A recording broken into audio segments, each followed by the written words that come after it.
humans, and welcome to episode 2, kind of. Basically, it's episode 1, but kind of episode 2 of Chef Mike Does Stuff. I'm saying that because the first episode, I didn't even have a name yet, so here we are. First of all, thank you everybody who gave me info and responses and critiques on the first episode. I fixed a bunch of problems. I am now recording in landscape. I have adjusted the video quality so that it gets better. One of the things that's still on order is a better microphone, so we're gonna be doing a little work in progress there. Hopefully you can still understand me pretty well. I got a nice little cell phone stand, and I'm gonna be cutting to different areas of the kitchen. So once again, thank you very much, and make sure you like, share, subscribe, hit the bell so you don't miss when Chef Mike does stuff. So like I said, today we are going to do some stuff with potatoes. So we are doing 2 different super simple recipes with potatoes. We're doing a simple mashed and a roasted potato. So real quick, I just want to talk about varieties of potato. Now, right here I have russets, I have reds, and I have golds. Now, there are lots of different varieties of potatoes that have different attributes. I mean, russets, you have Burbank, Narcotas, and things that give you different attributes in your finished food item. But we're keeping it real simple. We're only talking about these 3, and I'm actually only using 2 of those today. So, russets. Usually uses baked potatoes, French fries, potato chips. Russets have a little thicker skin, and they usually cook up a little crispier. On the inside, when it's done, it's a little fluffier, a little airier of a potato. So like I said, it's great for French fries, but you can definitely use it for everything. If you want crispy hash browns, things like that, russet's the way to go. Red skins are known as a little waxy, so it's a little more dense of a potato. It's almost creamy if you cook it right for like potato salad or something of that nature. It's definitely a little heartier of a potato, holds up a little better, really like it. And then in the middle are golds. So these are baby golds right now, I think is what I got. Yeah, baby golds. These are really tiny, which is cool. Thin skin, gold in the middle, but it's a little bit in between. Some people say it's got a little butterier flavor and to butterier, I can't even say it, texture in the middle. So yeah, I'm a big fan of those. As you can see here, I got 2 bowls. We're actually going to be doing the red skins in mashed potatoes, and we're going to use the gold for roasted potatoes. One of the things, so obviously with the golds here, as you can see, I'm just simply cutting them in half, adding them to my bowl of water. You're going to want to make sure that after you cut these potatoes, you keep them in water until you are ready to do something with them. They will oxidize and turn brown on you. Simply cutting these ones in half. Now, for the reds here, we've got a couple different sizes here. So what you're going to do when you cut them is a smaller one, I'm simply cutting in half, like so, add it to my water. Bigger ones, maybe I'm cutting in quarters. I might even cut them a little smaller, just to make sure that all the pieces are the same size so that when I boil them, they all cook evenly. So we're going to go ahead and we're going to start with the mashed potatoes. I'm going to finish cutting these. We're going to put these in a pot of cold water. I'm going to drain the water that we're holding the potatoes in and get them going in a pot on the stove. So I'll meet you over there. And welcome to the stove. Now, one of the things about cooking is there's lots of noise. I have a fan, which helps with the exhaust, so that will be running. You're just going to have to deal with it, unfortunately. So I've got a pot here. We're boiling potatoes for our roasted potatoes, but over here, our red skins are just about done. It's been cooking for about 16 minutes or so. I'm going to pull one out, so make sure that you test your potatoes before you do anything. So I'm going to pull one out so that way you can see how it looks when it's done. Now, you could bite into it. It's super hot. Just take a fork and kind of smash through it. Is it all kind of falling apart? Looks like we're right at about where we want to. That looks like it'll mash up pretty darn good. Now, if you are making potatoes for, let's say, potato salad or the roasted potatoes, this is probably just a touch overcooked. Because it's going to be spending time in the oven, so you're going to want to maybe pull it out at 14 minutes or so. So those potatoes are ready. Over here too, I have, I think it's a half cup of butter, which is 2 sticks. 1 stick is a 1/4 cup, and I have 1 cup of heavy cream. Now I've melted that and heated it down. I'm not boiling it or anything, but I'm just getting it ready to go for our mashed potatoes. I added some salt and pepper, maybe like 2 teaspoons of salt and pepper in there. And then I have, before I forget, 3 pounds of potatoes in here. So I'm gonna drain the potatoes and we're gonna get ready to mash them old school with a potato masher in a bowl. See you in a second.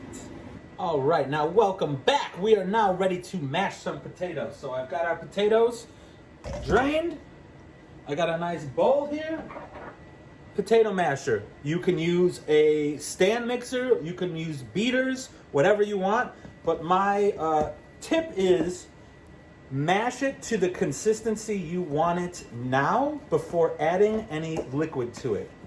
So if you want it extra chunky, then just kind of do this real light, real gentle. Keep real big chunks in there. If you want it super smooth, mix it extra here. But once you add that liquid, once you add our butter and our cream, it's going to make it a little bit harder to get the potato texture to how you want, as far as like the stuff in the mashed potatoes, if you want it chunky or not. So make sure that you do it now. I'm going to keep it relatively chunky. Obviously, we've got skin in here. You could have peeled all these. That works too. So I am going to just make a little hole right in the middle here. I'm going to dump my cream, butter, salt, and pepper. Once again, this is about a half cup of butter, so that's 2 sticks. 1 cup of heavy whipping cream because fat is delicious. A teaspoon of salt and a teaspoon of pepper.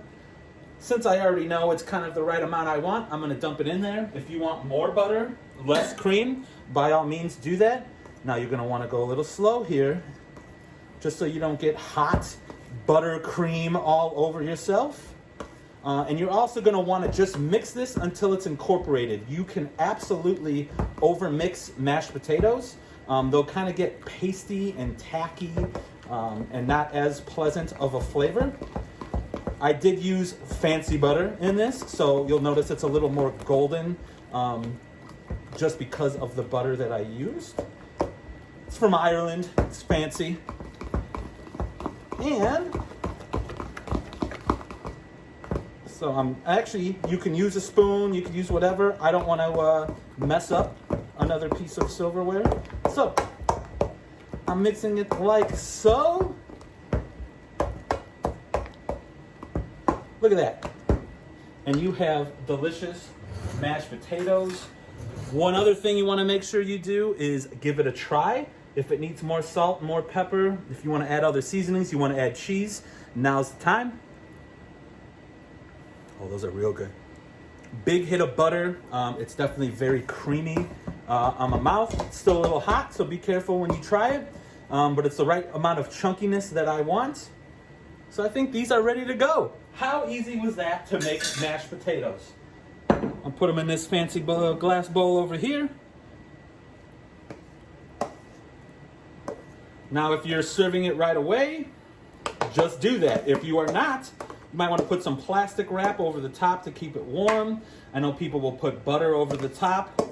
Make sure you get a rubber scraper and get all the good stuff out of that bowl, so you're not wasting anything. And look at that. That's a bowl of mashed potatoes.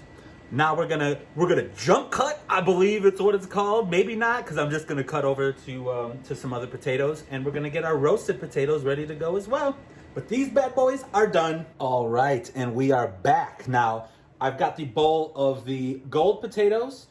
So I took them out about 2 minutes earlier than I did for the Redskins that we made the mashed potatoes with. So they're still hot. One of the great things you could do is actually do this the day before. Let them cool off kind of on your counter for a little bit before you put them in the fridge.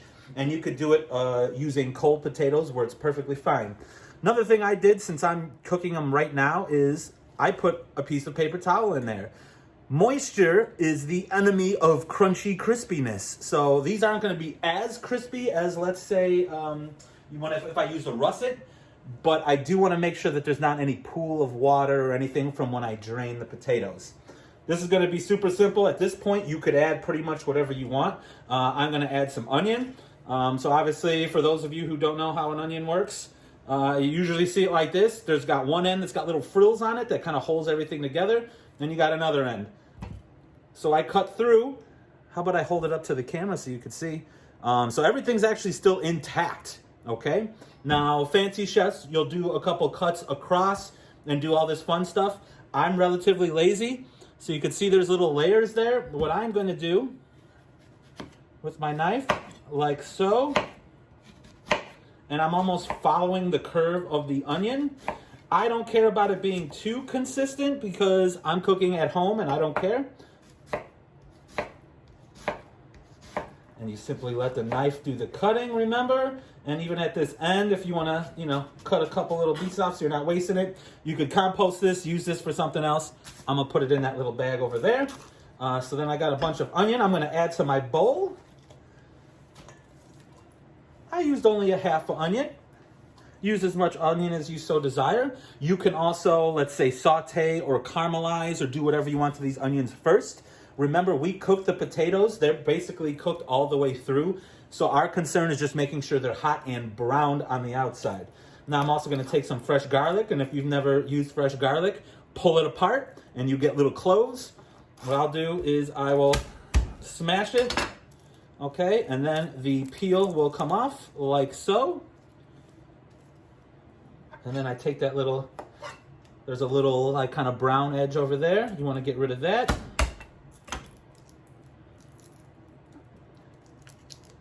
Boom, like so. This one, I gotta cut that little piece off. There you go. And now, cut it up real fine. Now, if you want super extra garlicly, melt your mouth, garlic breath, don't kiss anybody, you can actually mix the fresh garlic in after everything is done. So when garlic cooks, it actually loses that burn that you get from fresh garlic.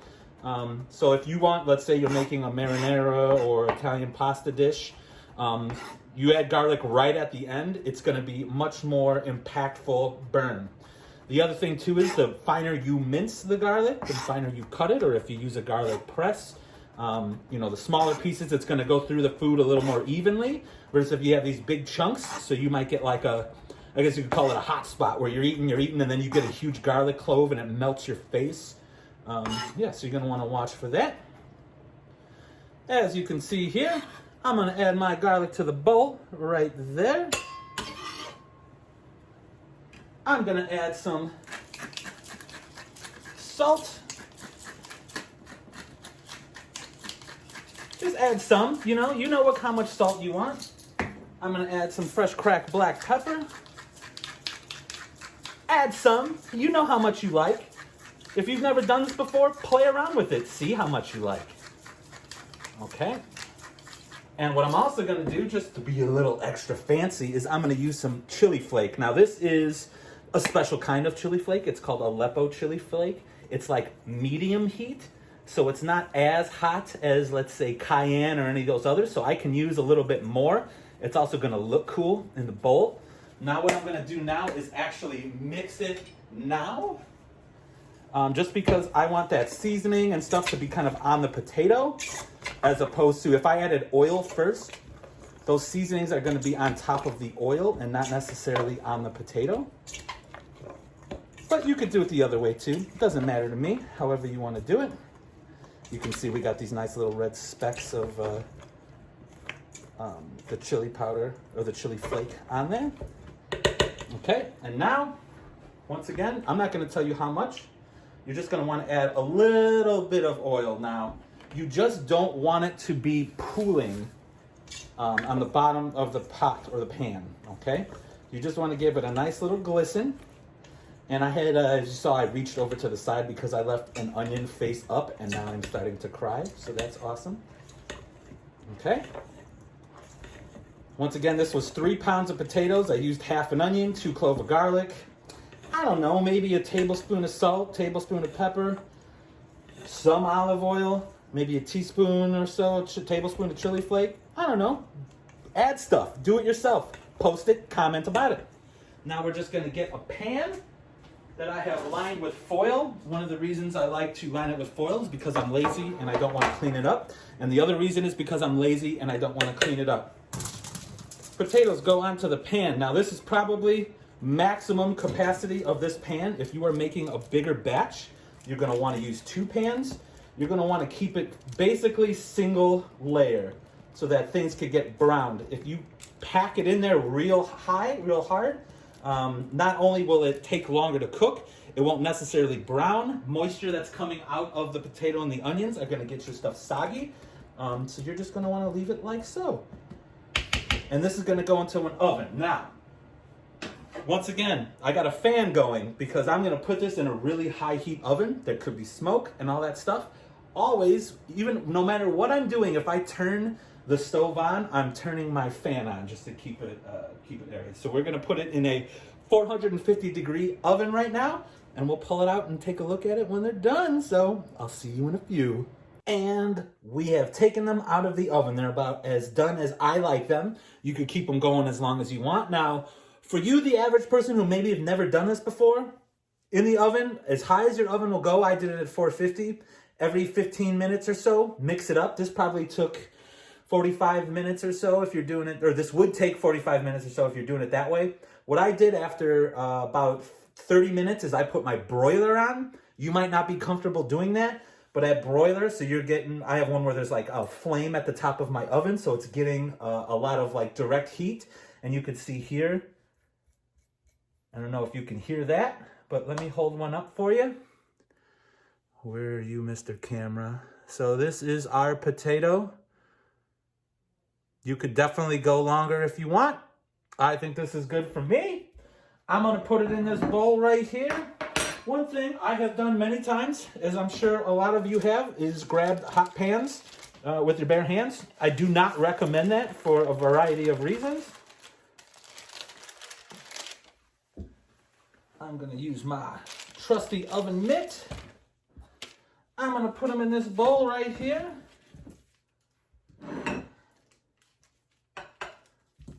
How about I put it a little more where you can see it? One of the things you could do now too is if you want to add fresh herbs, you want to taste it and make sure that it's got the appropriate amount of seasoning that you want on it. If you want to cook it longer, by all means, if there's a different kind of process you want to do for these potatoes, do it. You could definitely cook them like how I did and drop them in a deep fryer and they get super crunchy and delicious. Or you can eat them just like this. So these are your oven roasted potatoes. You've made 2 things today. That's amazing. Humans, you have completed your task of making mashed potatoes and oven roasted potatoes. A couple other tips. You are going to want to wash your potatoes. Scrub them down as good as you can, especially if you're leaving the peel on, and especially if you're using russet potatoes, because those tend to get kind of dirty. Like I said, I've made these purposely as simple as I could kind of make them. But what I want you to do is maybe take the recipe, make these, like them, enjoy them, eat them, but do it yourself. Add different ingredients, add different seasonings, add different herbs and spices and things. Make sure you tag me. I want to see all the things that you make and do with this. And then once again, thanks for joining our cooking little demonstration today.